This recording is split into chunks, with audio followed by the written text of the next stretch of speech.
We're going to be piecing together ancient historical records, deathbed prophecies, and the legendary secret Exodus to determine what happened to the 12 sons of Jacob. And perhaps most importantly, what happened to the bodies they left behind. To understand their end, let's first take a quick dive at the massive geopolitical shift that brought them to the kingdom of Egypt. The 12 brothers began as nomadic shepherds in the Canaanite wilderness until a severe famine forced them into a desperate migration to Egypt. Their survival was secured only because their brother Joseph had strategically risen to the rank of vizier. This political connection allowed the brothers to trade their tents for stone villas in Goshen, where they became high-ranking overseers of the empire's livestock. These men functioned as the patriarchs of the 12 tribes, the bloodlines that would define the future nation of Israel. However, their status came with a catch. They were essentially living in a golden cage. This meant they enjoyed immense luxury while remaining completely trapped in a foreign land. Their safety depended entirely on Joseph's political influence as the vizier of Egypt, and they watched as Egyptian culture slowly erased their family identity. This cultural erasure created a growing anxiety among the brothers, leading to a secret pact that their bodies would never permanently rot in Egyptian soil, and that would eventually trigger a covert operation known as the Secret Exodus. Before their father Jacob died, he summoned them to deliver a series of brutal prophecies. He exposed their past sins and predicted the grim or royal destiny of each tribe. These deathbed spoilers haunted the brothers for decades, and after burying Jacob in Canaan, they returned to Egypt with a sense of dread, realizing they were wealthy, respected, and completely stuck in a land that wasn't theirs. They realized that while they lived as Egyptians, they intended to die and be moved as Hebrews. The first brother to grapple with this golden cage was the one who had the most to lose, the firstborn son, Reuben. As the eldest of the 12, Reuben traditionally held the right to lead the family and claim a double portion of the inheritance. However, his life in Egypt was defined by a massive public demotion. During the final deathbed meeting, Jacob explicitly reminded Reuben of a past scandal involving his father's concubine, Bilhah. This single act of instability cost him everything, and because of this, Reuben spent his final years in Egypt as a man stripped of his birthright and forced to watch the family hierarchy shift beneath him. According to ancient records like the Testament of Reuben, the oldest brother responded to his loss with a decades-long campaign of penance. While the rest of the family enjoyed the high society feasts of the Egyptian court, tradition suggests Reuben followed a much darker path. He reportedly refused to drink wine or eat rich foods for 7 years, attempting to prove that he was no longer the impulsive man who had disgraced his family. By the time Reuben reached the age of 125, his focus had shifted entirely away from the wealth of Goshen. On his deathbed, he summoned his children to deliver a warning about the envy and lust that had derailed his own life. When he finally died, the official leadership of the family bypassed him entirely, moving instead to his younger brother, Judah. Crucially, Reuben's final instructions to his children included a specific demand regarding his physical remains. He refused a permanent Egyptian tomb, insisting that his bones be kept ready for transport. This made Reuben the first of the brothers to prepare for the secret exodus. Although tradition says his body was initially kept in Egypt, his final acts were designed to ensure his descendants remembered him for his humility and his refusal to call Egypt home. He died as a redeemed elder, but one who had never truly recovered his lost status. Just as Reuben lived as a man who had lost his status due to his past, the next two brothers, Simeon and Levi, found their final years overshadowed by a reputation for extreme violence. Simeon and Levi, the second and third sons of Jacob, were historically inseparable due to their shared reputation for brutality. Years before arriving in Egypt, they had orchestrated a massacre in the city of Shechem to avenge their sister Dinah. This violent streak remained a stain on their record, even as they lived as high-ranking officials in Goshen. During the final deathbed meeting, Jacob offered them no comfort. Instead, he cursed their fierce anger and issued a strategic prophecy. Their descendants would be scattered across the land of Israel, deny the power of a unified territory. Simeon, the older of the two, lived to the age of 120. Historical accounts suggest that he never truly softened, remaining a stern and intense figure throughout his Egyptian residency. However, as his own end approached, Simeon's intensity turned into a warning, gathered his sons to admit that his temper had nearly destroyed his relationship with his brothers and his father, and left the final dying wish that his remains should not be forgotten in Egyptian sand. He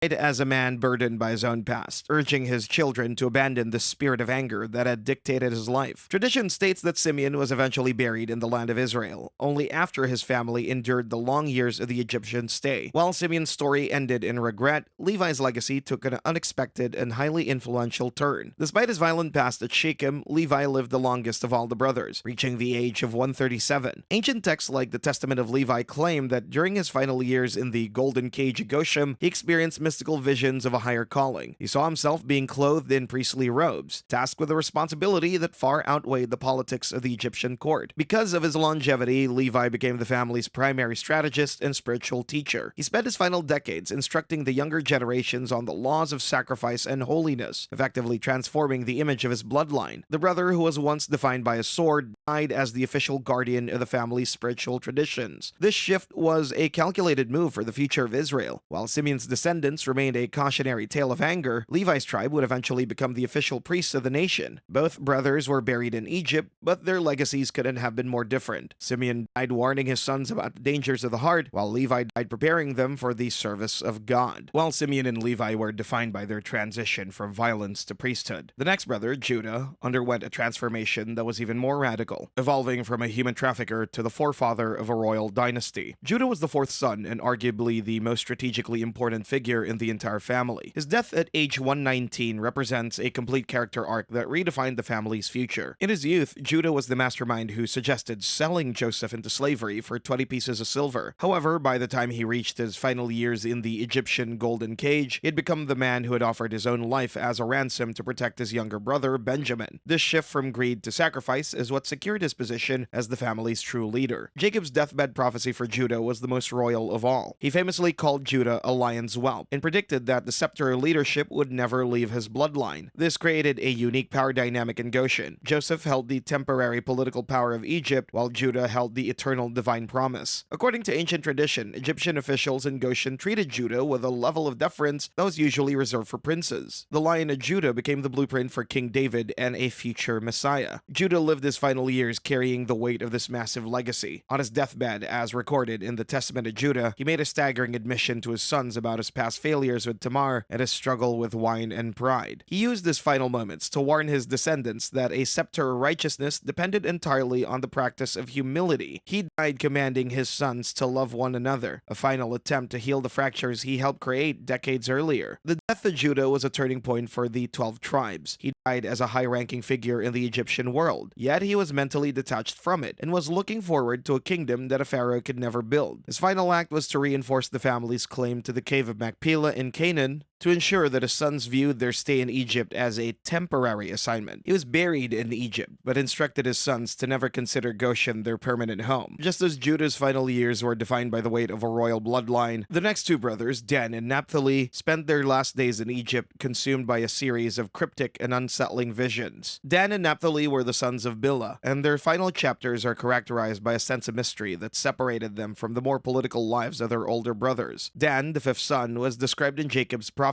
as the serpent by the way, a figure who would provide justice for his people. However, as Dan reached the end of his life in Egypt at the age of 120, his final words took on a darker, more cautionary tone. According to ancient traditions found in the Testament of Dan, his final moments were filled with an intense concern for the spiritual survival of his tribe. He claimed to have seen a vision of a future prince of deceit who would eventually lead his people into the worship of idols. This was a direct critique of the Egyptian environment around them. Dan realized that the greatest threat to his family was not the Egyptian military, but the internal pride and anger fostered by their sudden wealth. He died urging his children to remain vigilant, fearing that the luxury of the golden cage would eventually become a permanent spiritual trap. While Dan's end was defined by a warning of deception, Naphtali's death at the age of 132 followed a theme of cosmic urgency. Known for his legendary speed and compared to a doe set free, Naphtali's deathbed speech focused on the inevitable shift of power within the nation. He described a vivid vision where he saw the sun and moon being seized by his brothers Levi and Judah. This symbolized the total spiritual and earthly authority these two bloodlines would hold over the future of Israel, effectively sidelining the other tribes in the centuries to come. Naphtali's death highlighted a shift in perspective for the family. He explained to his sons that his famous physical swiftness had actually been a lifelong preparation for the speed with which the soul leaves the body. He died with a sense of urgency, telling his family that their time in Egypt was evaporating and they must remain mentally prepared for the day that they'd eventually leave the Nile behind. These final instructions emphasized that the family must be ready to move at a moment's notice, a directive that would prove vital for the clandestine logistics of the secret exodus. Like his brothers, Naphtali was placed in a temporary resting state, as he died with the mindset of a man who was already halfway out the door, reminding his tribe that their true home lay far beyond the borders of Goshen. While Dan and Naphtali provided the spiritual urgency, the next group of brothers, Gad, Asher, Issachar, and Zebulun, focused on the practical resources required for the family's ultimate goal. These four brothers functioned as the industrial backbone of the family during their stay in Goshen. While their siblings managed the priesthood and the royal line, this group secured the material wealth and territorial expansion that made the Israelites a force within the Egyptian empire. Issachar, whom Jacob described as a strong donkey bowing down to labor, lived to the age of 122. He spent his final decades in Egypt systematically teaching his descendants the value of land management. Even within the high society atmosphere of the Egyptian court, Issachar remained a man of the soil. He left behind a legacy of agricultural wisdom, convinced that hard work and quietness were the keys to a stable life. According to the testament of Issachar, he died as a man of peace, having successfully insulated his family from the political drama of the capital by focusing on the simple prosperity of their fields. However, this focus on land was not about Egypt. Issachar was training his sons to recognize the value of the territory they would one day reclaim in Canaan. Zebulun's end was marked by a final wish that looked far beyond the landlocked borders of Egypt. He'd always been fascinated by maritime trade, and his father had prophesied that his tribe would become a haven for ships. As he lay dying in the desert climate of Goshen at the age of 114, Zebulun spoke to his sons about the Mediterranean Sea. He encouraged them to look toward the coast, viewing their time in Egypt as a temporary stay before they became the primary merchants and sailors of the ancient world. He died with his focus on the horizon, preparing his tribe for a future of global trade and a future secret caravan. Finally, Gad and Asher reached the end of their lives as the primary symbols of the family's demographic explosion. Gad lived to 125 and Asher to 126, witnessing their children and grandchildren multiply into the thousands. This massive growth fulfilled the promise that their family would become a teeming nation. Asher in particular lived a life of rich food, as his father had predicted, yet his final deathbed concern was the risk of his descendants becoming soft or lazy due to their extreme wealth. These four brothers died as successful patriarchs who had transformed a small group of refugees into a powerful, prosperous entity. By the time they were placed in their final Egyptian chambers, they had amassed the wealth and the personnel necessary to fund the massive private caravan that would soon defy the empire. They ensured that when the time came to leave, their tribe would have the resources and the numbers to survive the journey back to Canaan. The four providers had successfully built a demographic powerhouse in Goshen, but their efforts were ultimately anchored by the political weight of their final brother, Joseph. He faced the unique challenge of dying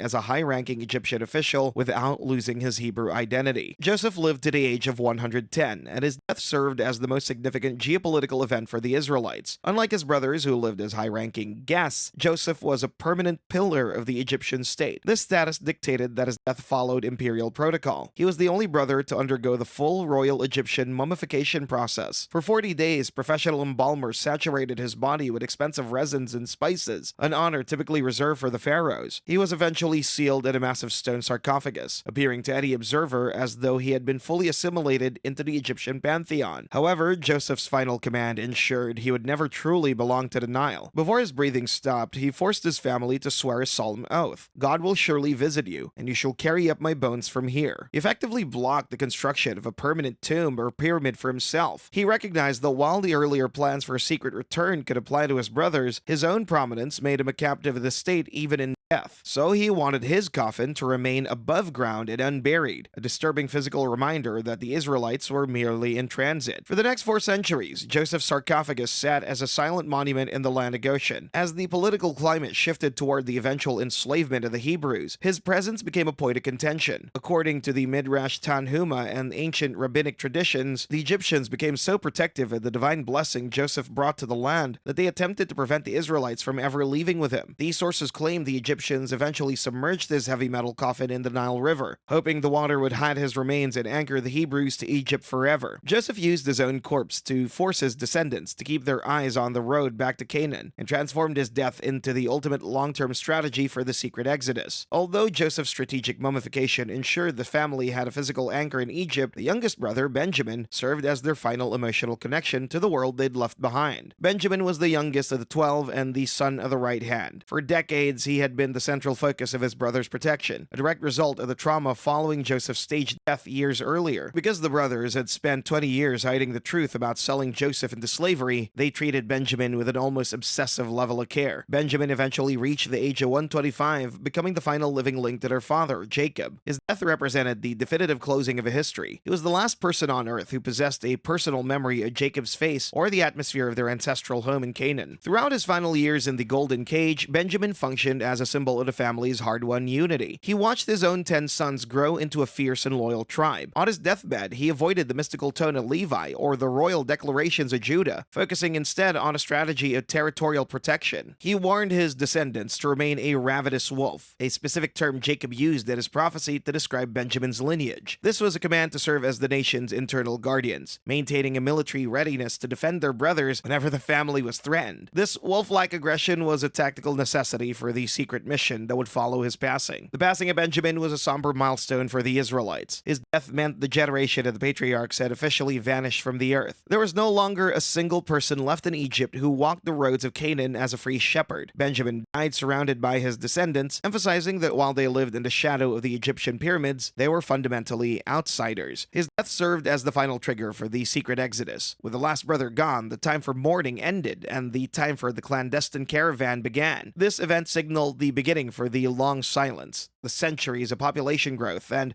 eventual state-sponsored slavery that would pass before the arrival of Moses. Benjamin's death may have signaled the start of a long silence for the living, but for the bodies of the patriarchs, a much more active and mysterious chapter was just beginning. One of the most enduring mysteries of the What Happened story involves the final location of the brothers' remains. While the biblical text explicitly confirms that Moses carried Joseph's mummified body out of Egypt centuries later, it remains notoriously quiet about the other 11. This silence has fueled the legend of the secret exodus, the theory that the patriarchs returned home long before the 10 plagues ever began. To find the truth, we have to look at the sources outside the traditional canon. In the 1st century AD, the Jewish Roman historian Flavius Josephus recorded a staggering claim in his work, The Antiquities of the Jews, Book 2, Chapter 8. Josephus asserts that the descendants of the 12 sons successfully removed their ancestors from the Nile Delta. He writes that the bodies of the 11 brothers were carried out of Egypt and buried specifically in Hebron. This claim is mirrored and expanded upon by the Book of Jubilees, chapter 46, a text dating back to the 2nd century BC. According to this record, a window of opportunity opened during a massive war between Egypt and the king of Canaan. During this period of geopolitical chaos, the Israelites organized a private high-stakes caravan. They secretly transported the coffins of Reuben, Simeon, and Levi, and the others all across the desert, bypassing border guards. These records suggest the brothers were buried in the cave of Machpelah in Hebron, and the city of Shechem. This forensic detail recontextualizes the entire conquest of Canaan under Joshua centuries later. When the Israelites finally crossed the Jordan River, they were reclaiming a graveyard where their fathers had already been resting for 400 years. This secret journey meant that throughout the centuries of Egyptian slavery, the ancestors of the Israelites had already reached their destination. It effectively turned the eventual exodus under Moses into a massive family reunion. When Moses finally recovered Joseph's coffin from the depths of the Nile, he was completing a puzzle that had been missing its final piece for generations. He was bringing the last brother home to join the rest of his family, who are already waiting for him in the dust of the promised land. If you enjoyed this video, please consider subscribing and watch these next videos.